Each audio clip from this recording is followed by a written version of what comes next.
this is a great opportunity to talk about how different the movies are from real life. Hopefully, even just the people listening to the conversation who haven't had a chance to read the book yet, or maybe will never read the book, read the fucking book. But link in description. Even the people who don't, I hope that by now they've come to realize professional intelligence is a game of disappearing, of not acting suspicious, but having nefarious intent nonetheless. So when it comes time to self-evacuate or self-exfil out of a country, you really only have 2 or 3 options. You can fucking run for the hills and do whatever you need to do to escape through a jungle, on a boat, over a mountain, and get out. Problem is you're being followed. And as soon as you make a break, everybody knows what you're doing. That's it. Yeah. That's it. And then they just call in a fucking wilderness team instead of a downtown urban surveillance team, and they wrap you up in the wilderness. Or you try to go some route where you have somebody else facilitate your escape. You try to rent a private boat charter. You try to rent a private plane. You try to hide yourself in somebody's trunk. Problem is, you have a fucking signal in your pocket, in your cell phone. Everybody that's helping you has a signal that's coming out of their device. Once again, they see you make a break for it. They watch you fall off the cellular map, and they're like, we got a runner. And then, shoo, all the teams come in. Strangely, the way that you get out easiest, the way that you get out with the highest chance of success is to actually use all the formal borders that are in your place. So for me, I did the calculation in my head. I was like, you know what? I got made in the arcade. They haven't wrapped me up yet. I still have the same surveillance team on me outside that I did for the rest of the day. Either they're not communicating, or they're communicating poorly, or there's something else going on here. Maybe it's budgetary, maybe it's logistics, who knows? But I don't have any reason to try to run. So let's just try to cross a border. Let's see if the best chance is actually just to cross the border, because I know if they suspect me, they'll wrap me up at the airport anyways.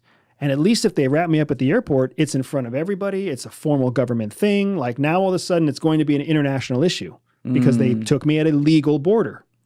It's public, yeah. Okay. So that's why I chose. We made as big of a splash as we could. I sent emails, I made phone calls, I sent out lots of signals that said, hey, I'm leaving early, leaving tomorrow, 6 a.m., leaving from, this airport. You guys, I'm not trying to hide it.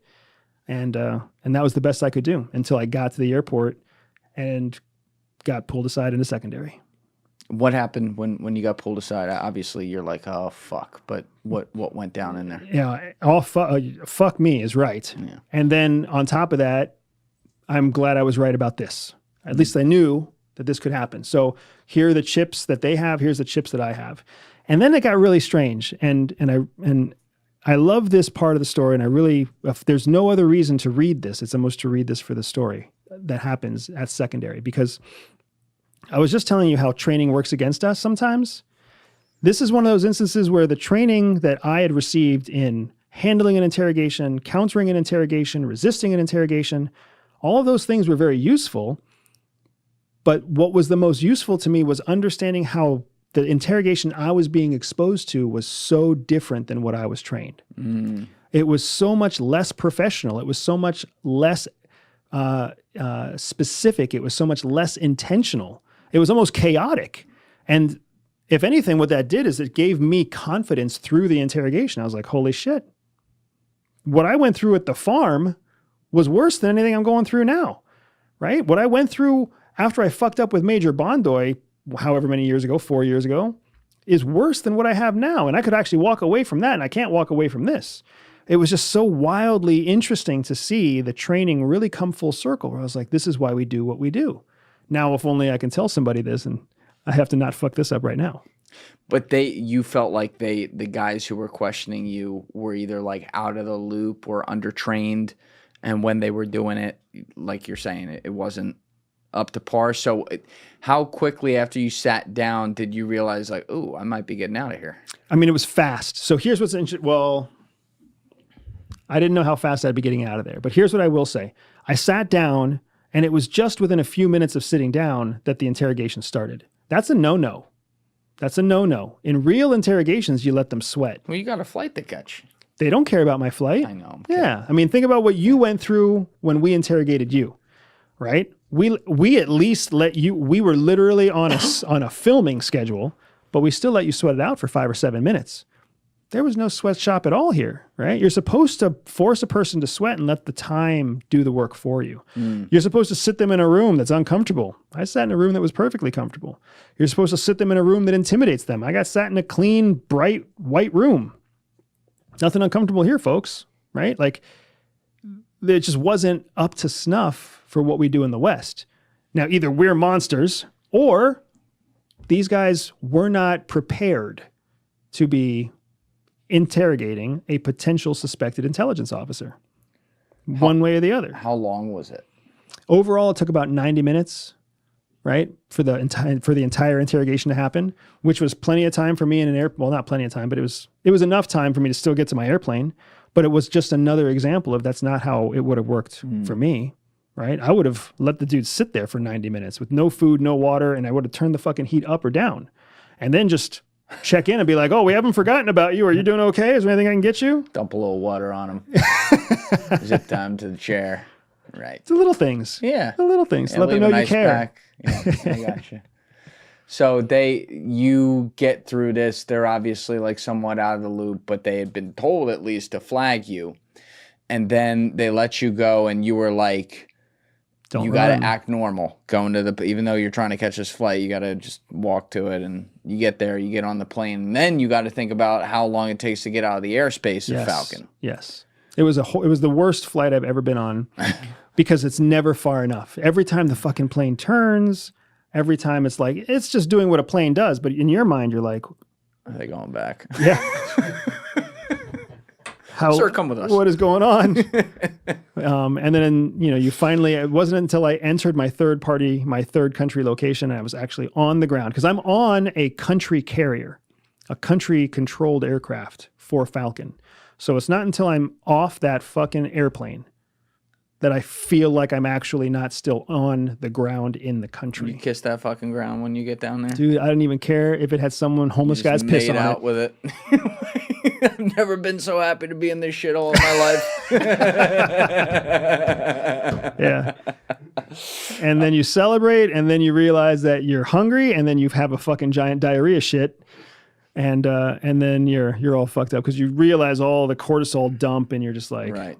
I'm not a Superman at all. I'm just a frail, weak little man. It's got to be an insane rush. You got to be like, I got those motherfuckers. I mean, there's a little bit of that. That's only a little bit, though. A little bit. Most of it is like, holy fuck, holy fuck, holy fuck. Yeah. And then you start the whole explanation to CIA. And guess how many of them believe me? 0. I mean, James and the rest of the cell had my back. But once I started telling people, like, CIA believes that all people are born with a spy secret superpower. For some people, that means they can win deals. For others, they can spot liars. Some can even seduce lovers. I built a free 3-minute test to help reveal to you exactly what your secret hidden superpower is. All you have to do is click on the link in the description below, take the test, and start using your spy superpower to stay ahead of 99% of people. This is what happened to me. Everybody was like, you fucked up. You need to report how you fucked up because we don't know because we weren't there. So, and then that turned into a whole after action report, and the whole cell had to start, we had to scrub everybody's records, everybody's files, everybody's cases to see where the fuck up had happened because we had to assume that the reason I was under surveillance was because somewhere we had made a mistake. Did you ever find it? We never found a mistake on our side. So that left the only other explanation. The mole. So even though you guys were a cell set up so that the mole wouldn't have access to that, something happened to where they at least knew who you were. The mole. The mole and knew. We had set up the cell so that I was exposed. That was something. You're the courier. I'm the courier. So that's how we had set it up, and we set it up that way intentionally, and setting it up that way was beneficial to the CIA mole hunt on their side. So even after we had done our scrub and Langley had done their scrub, everybody came back and was like, there was no error in operations. This was the mole found you, and the mole reported you. And the good news, happy story at the end, they found the mole. They were able to operate on the mole in large part because we got the right person to make the right mistake at the right time. That was what was confusing me, and I found them all in one Google search. So everyone out there can.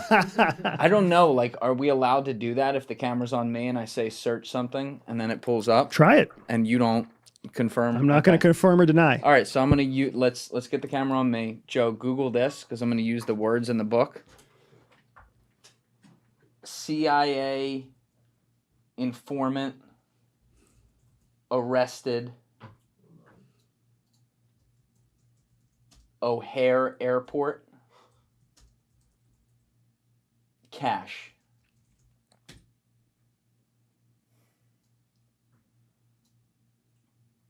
Which one do you want to go, Chief? That first one. Camera's still on me, right? Still on Andy? Still on you. Can I read the headline, Andy? Go ahead, man. All right. How a $230,000 debt and a LinkedIn message led an ex-CI officer to spy for China. Kevin Mallory went years without a steady job, making him a right target for recruitment, court documents say. Now, you're not going to confirm or deny, but the person that you write about in the book is named Scimitar, and what was confusing to me is that the guy had a CIA background, according to what you write, but had been outside of that for a long time. So I think you wrote at some point he tried to get back into, but didn't necessarily get in. So how did he get access to, like, clearly some of the highest people in Falcon House to be able to get information, you know? So one of the things that we find with moles, we find with what we call internal penetrations, is that they have a ability to tap into networks of persons, people that they know, and then they also have the ability to tap into physical controlled networks that they have access to. So whether or not Kevin is the right scimitar or whether it's somebody else, what we found is that the person who was able to report on Falcon House had both access to the systems at some point to some level and access to the people at some point and at some level. And that was, you said this in the book, he wasn't discovered till after you guys had left CIA. And if you think about it, let's talk about the meta, right? Mm-hmm. The meta strategy behind the book. We created a book that was transparent because that's what we wanted to give. CIA read our transparent book and said, the American people will never see this. So then we asked them, how do we make this story? How do we make the details of this, the important parts of the transparency that we want to share? How do we make this available? At first they said, no ball. Later on, as we got into more legal back and forth and we started exploring the option of suing CIA, then they started to play ball a little bit more. So what is in this book is still what CIA would have considered to be classified from 3 years ago. But it also allows for the areas where they have reviewed it and they have said, you're allowed to say this. So whether the O'Hare Airport was something that we intentionally intended to say at the beginning or whether that's something CIA came in with at the end is up to the reader to determine. But either way, it was allowed in there. So Correct. That we can pull on that kind of thread. Did you, like, while you guys were still there, though, first of all, once you get made and get out of there and have this daring escape and then report it back and it gets handled and whatever, what happens to the cell after that? Because now they don't have a courier. They find a new courier. When we built the architecture for the cell model, we made it in such a way that couriers, the nodes, as we called them, could always be replaced and that the model could be scaled in other places. So Wolf found a new courier. And when Jihi and I both left Wolf to go on to our next operation, they found a new target or two. And then we helped start to train other units of CIA around the world how to build their own cell model. Some people picked it up, some people hated it, but everybody that picked up the cell model had their targeter, had their case officer pool, had their courier. Courier wasn't always a SUE. Sometimes the courier was a junior case officer or a tech person or a logs person, logistics person. But we all had the same kind of model with the same idea in mind. So this mission was clearly a success because you invented something new by using something that previously, like, an enemy had used against you. And eventually, part of the work leads to them actually uncovering the mole. And also, along the way, you're getting a lot of intel on Falcon that you wouldn't have been able to access if the people that need to get that information had, some sort of direct connection to the mole. Right. It's actually funny because from CIA's point of view, the success was for the exact opposite of the order that you laid out. What do you mean? The first reason we were successful was because we got information on Falcon that we didn't previously have. Right. Okay. And then we because also got them all. We also got Great. them all. Okay.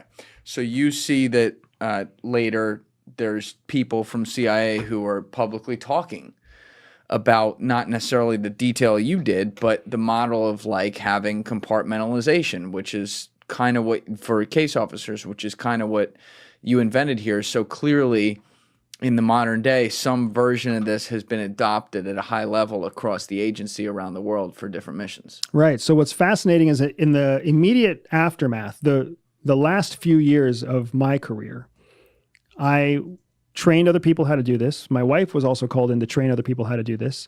We very quickly rose through leadership ranks from middle managers to senior managers based on the success of operations and our success exporting this model. But then we left. And we left for personal reasons. We wanted to raise a family. We had been promoted so fast in CIA that we were basically being pulled off of operations together. So it just wasn't conducive. CIA is not an organization that really cares if you want to be parents or really cares if you want to be married. They want you to serve the American people. So we came to the conclusion, I had always come to the conclusion, I'd rather be married and be a dad more than be a public servant.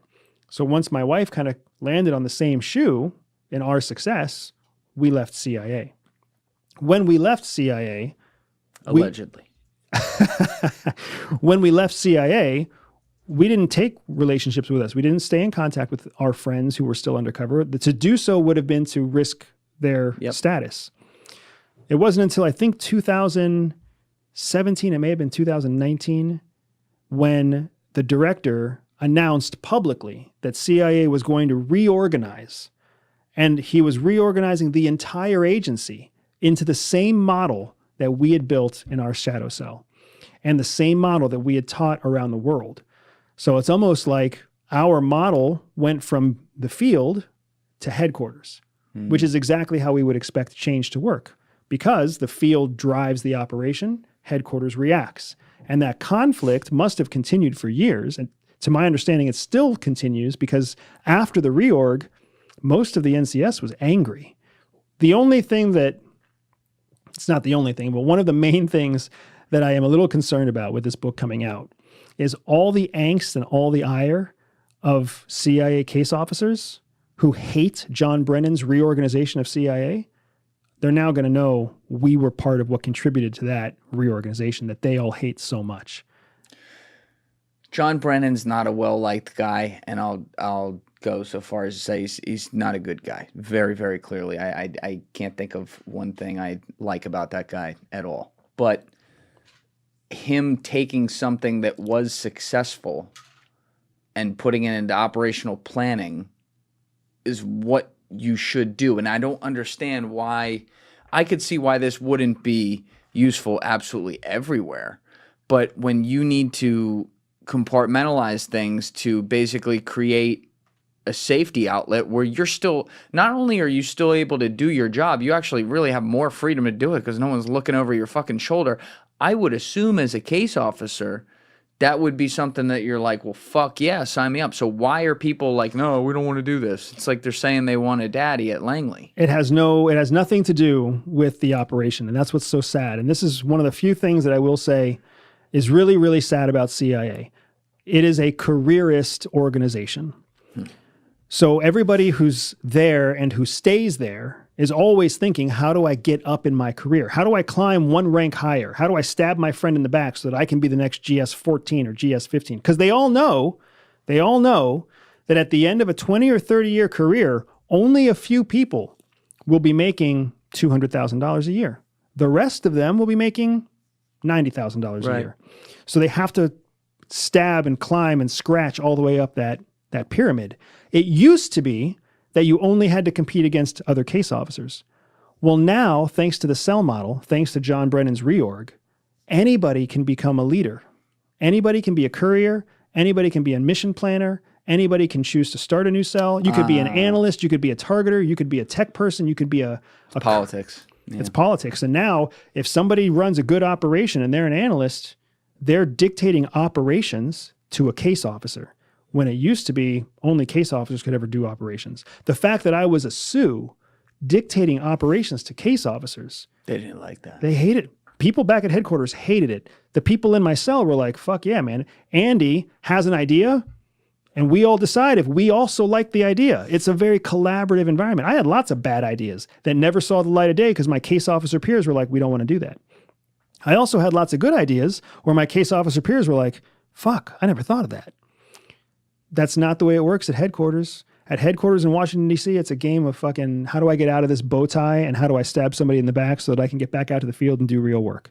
And they don't like it when anybody else gets promoted ahead of them. Yeah, you've always hit on the bureaucracy point with CIA and how that fucking gets in the way. And I get it because it's not, that's where it's like, how would it be different than the DMV? Makes sense to me. Yeah. Because you just have enough people like the Jim DiOrio 1/3ers he talks about. There's enough of those at a big organization that it just fucking pulls down a lot other of weight on 2/3. the ship and stops things from happening. Yeah.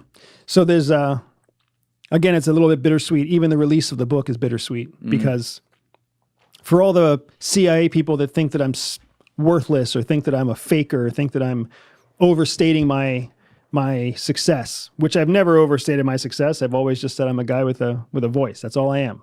Now they'll see, guess what? I'm really not a success. I fucking am a farm flunky. I'm not a case officer. People have called me case officer. You'll never see me once say I'm a case officer. I think we've always referred to you as just CIA spy, Yeah. for the record. A lot of people just refer to me, what I call myself, as just a field officer, right? Yeah. That, in many ways, yes, all you haters on the internet, you're right. I'm not great. I'm not God's gift to CIA. I never said I was. In fact, I wrote a book telling you about how bad I was at being a CIA officer. But I actually did get to do some cool shit. I actually did get to work for CIA. I actually did get to impact the safety and security that we used to get to enjoy that is now depleting every week.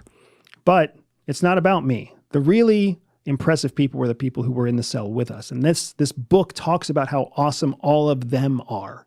Even in this conversation, I don't talk about me as much as I talk about how awesome they were. My wife was so awesome. The operators, the case officers were super awesome. We haven't even touched on how badass the tech ops and the linguist were that worked with us. The people that work at CIA are incredible. And the few of us that get to talk about CIA, I have no problem being the target of your jokes because these people aren't.